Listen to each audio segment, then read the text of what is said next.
Alright guys, this is my blue insularis, also known as the Trimeresurus insularis from the Lesser Sunda Islands.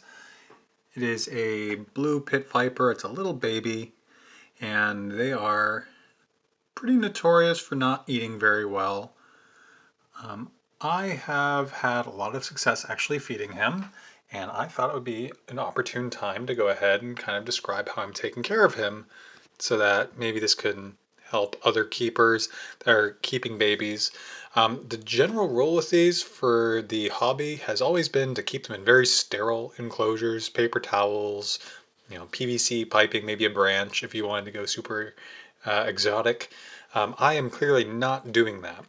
I am doing a fully bioactive enclosure, has the very deep substrate, has live plants throughout, several branches, lots of places for him to get away from me, but nothing that lets him hide in such a way that I can't identify where he is in the cage at any time.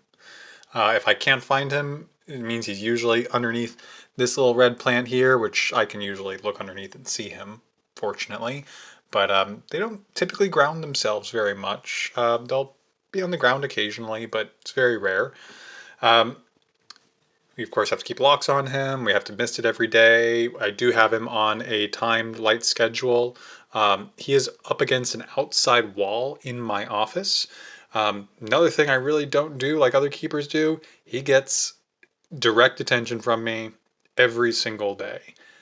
I don't think I would recommend that because I feel like I have an exception to the rule here, but they are very nervous creatures, which is why they go off feed so easily. And if they see people, they get nervous, they get scared. They might not eat for a week, they might not eat for 2 weeks, they might eat for 4 weeks, and it might kill them as a result. But that might be why me just getting into his enclosure to feed him is not a big ordeal for him. And that might be why it doesn't cause very much stress.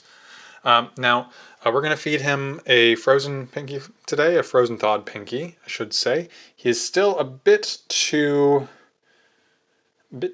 young to eat it whole, but just to give you an idea, we do keep things nice and warm for him. It's 86 degrees. We dry it off a little bit. This was something that I learned from a keeper that's down in South Carolina.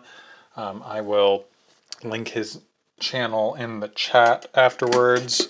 It's a little bit gruesome, so I'm going to take this off camera for a second. I'm going to cut the pinky in half. Very simple. Make a huge mess apparently, so we're not going to put that back on camera. Okay. There we go. I think that did it. Nope. Still not separated. Oh, sorry. Wasn't supposed to be on camera. Kind of gruesome. All right, and we're going to go ahead and unlock the cage. Now, a couple things before we open the cage. We keep the door closed. This is a venomous animal. You have to have your hook available. We have a couple different tools handy. I have a couple of tongs that are available to me to grab him because he's a little bit smaller in case he doesn't want to cooperate on the hook. He is usually pretty good on the hook, but no sense in not being totally prepared for anything.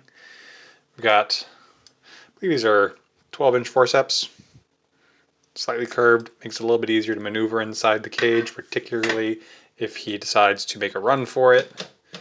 Unlock it. Just crack just enough so I can work with things here. And we always open the rest of it with the hook, because I don't care how small he is, he moves very fast, and he does have a pretty good strike range, as he's shown. He's ended up on this table a couple times. Now these guys are not normally cooperative feeders.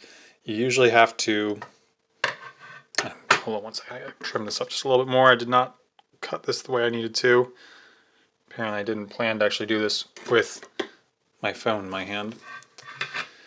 So you do have to feed them a little bit, make them a little angry. Every once in a while though, he'll take it right off the tongs. He's never been on camera, so we're going to see how this goes.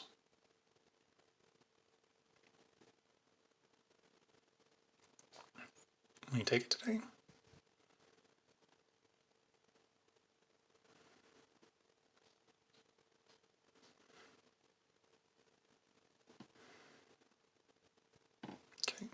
Quick poke in the nose.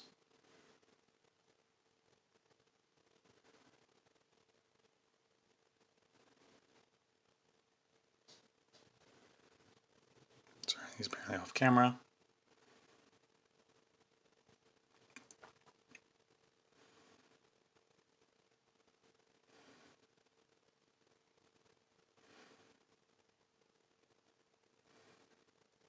I'm not going to be camera shy now that I'm actually trying to feed you properly. Okay, that's fine. You can give it a run. He does do a little run around sometimes before he'll take the food from me.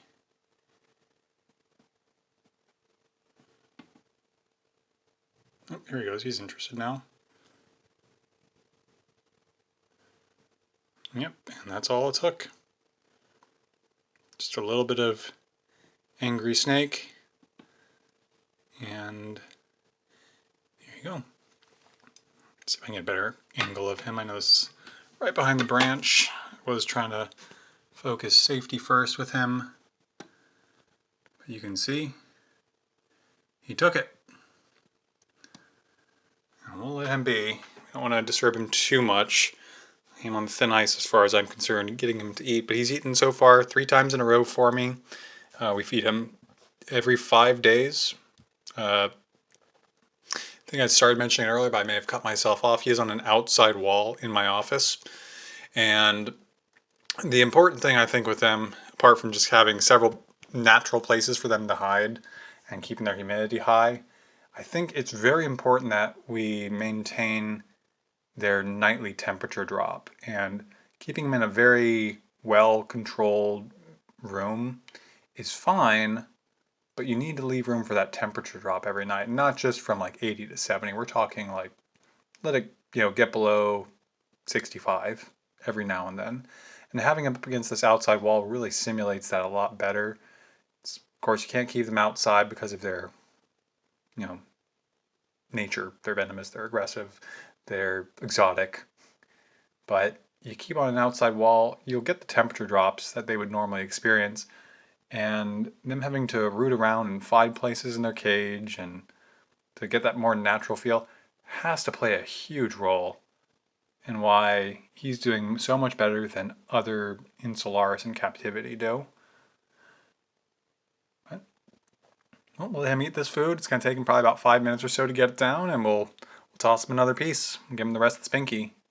Try to get him out of this baby stage so I can have a nice big adult here soon. Thanks for watching, guys.